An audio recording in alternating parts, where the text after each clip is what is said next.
প্ৰথমতে আপোনালোক সকলোকে মই নমস্কাৰ জনাইছোঁ।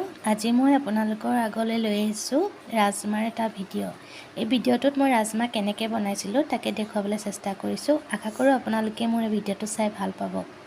আৰু আপোনালোকে যদি ভাল পায় তেনেহ'লে লাইক কৰিব, শ্বেয়াৰ কৰিব আৰু কমেণ্ট কৰি জনাব কেনেকুৱা হৈছে। আৰু লগতে মোৰ চেনেলটো ছাবস্ক্ৰাইব কৰিবলৈ নাপাহৰিব।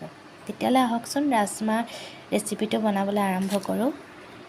ৰাজমা বনাবৰ কাৰণে মই ৰাজমা লৈছোঁ। ৰাজমাখিনি মই এৰাতি তিয়াই থৈছিলোঁ যাতে ভালদৰে কোমল হৈ যায়। আৰু লগতে মই লৈছোঁ বিলাহীখিনি এইদৰে মই কাটি লৈছোঁ সৰু সৰু কৰি। এয়া লৈছোঁ আদা নহৰু এইদৰে মই সৰু সৰুকৈ কাটি লৈছোঁ। আৰু এয়া লৈছোঁ পিঁয়াজখিনিও এইদৰে মই মিহি মিহিকৈ কুটি লৈছোঁ। আৰু মছলাৰ কাৰণে মই লৈছোঁ গৰম মছলা, ইলাচি, লং, দালচেনি, তেজপাত, কেইটামান গোটা জিৰা, এটা শুকান জলকীয়া। আৰু লগতে লৈছোঁ এয়া হালধি, নিমখ, জিৰা গুড়ি, এয়া ধনিয়া গুড়ি, এয়া কাশ্মীৰী লাল মিৰ্চ আৰু এয়া লৈছোঁ মই কচুৰি মেথি। তেতিয়াহ'লে আহকচোন ৰাজমা বনাবলৈ আৰম্ভ কৰোঁ। এতিয়া এয়া মই কেৰাহীত তেল লৈ লৈছোঁ।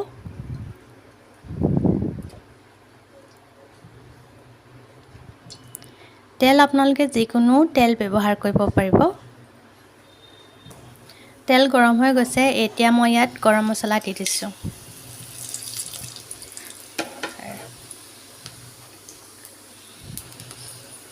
এতিয়া ইয়াত মই আদা নহৰু, পিঁয়াজ আৰু বিলাহী দি দিম।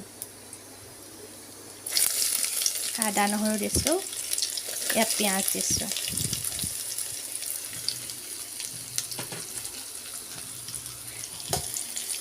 এতিয়া মই খুব ভালদৰে এইদৰে মিহলি কৰি ল'ম আৰু পিঁয়াজখিনি অকণমান ৰঙচুৱা হোৱালৈকে ভাজি ল'ম।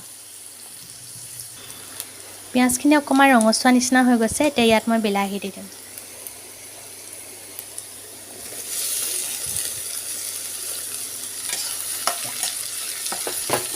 আৰু এইদৰে মই ভালদৰে মিক্স কৰি ল'ম।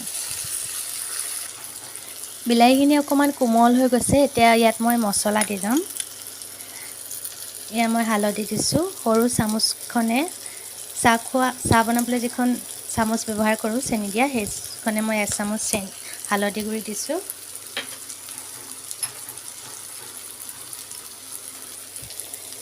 এয়া আধা চামুচৰ জোখত মই কাশ্মীৰী লাল মিৰ্চ দিছোঁ।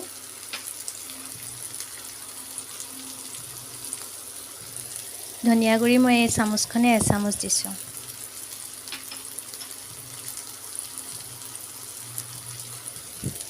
এয়া জিৰা পাউডাৰ আধা চামুচৰ জোখত দিছোঁ।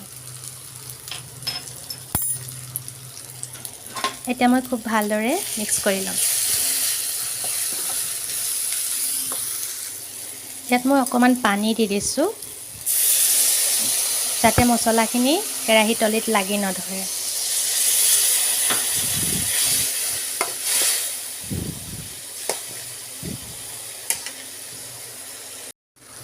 এতিয়া দেখিছেনে, এয়া তেল বিৰিঙি আহিছে, মানে মছলাখিনি ভজা হৈ গৈছে। এতিয়া ইয়াত মই ৰাজমাখিনি দি দিম।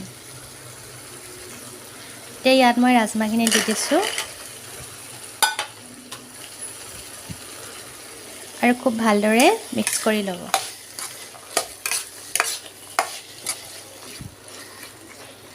এতিয়া ইয়াত মই আন্দাজমতে নিমখ দি দিম। মই আন্দাজমতে নিমখ দি দিছোঁ।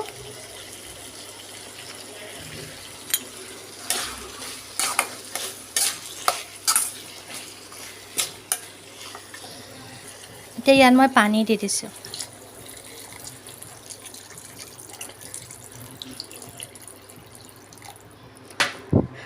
পানী বেছিকৈ নিদিব, ৰাজমাখিনিত ডুব যোৱাকৈ এইদৰে ইমানটো পৰিমাণে দিব, নহ'লে ৰাজমাখিনি পাতলা হৈ পৰিব। এতিয়া এটা প্ৰেছাৰ কুকাৰ লৈ তালৈ মই ৰাজমাখিনি ঢালি দিম আৰু 3টা হুইচেল মাৰিবলৈ দিম। এতিয়া কুকাৰটোত মই ৰাজমাখিনি ঢালি দিছোঁ। আৰু 3টা হুইচেল মাৰিবলৈ দিম। 3টা হুইচেল মৰা হৈ গৈছে। এতিয়া মই জুই ফ্লেমটো একেবাৰে কমত ৰাখি ৰাজমাখিনি 10 মিনিটৰ কাৰণে সিজিবলৈ দিম।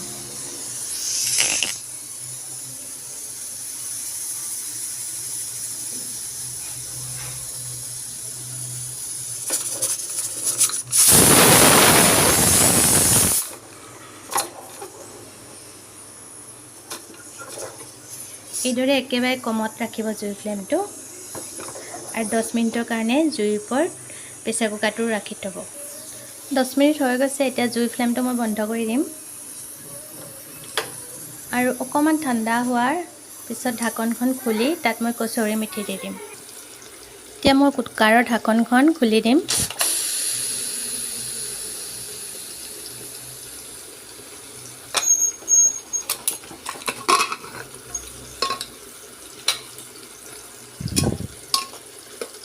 আৰু ইয়াত মই অলপমান কচুৰি মেথি দি অকণমান 5 মিনিটৰ কাৰণে উতলাই আহিবলৈ দিম। জুই ফ্লেমটো আকৌ মই জ্বলাই দিছোঁ।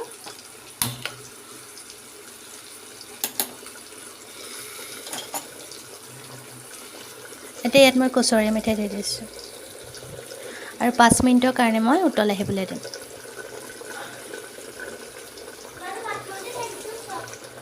ৰাজমাখিনি হৈ গৈছে। এতিয়া মই জুইৰ পৰা নমাই ৰাখিম।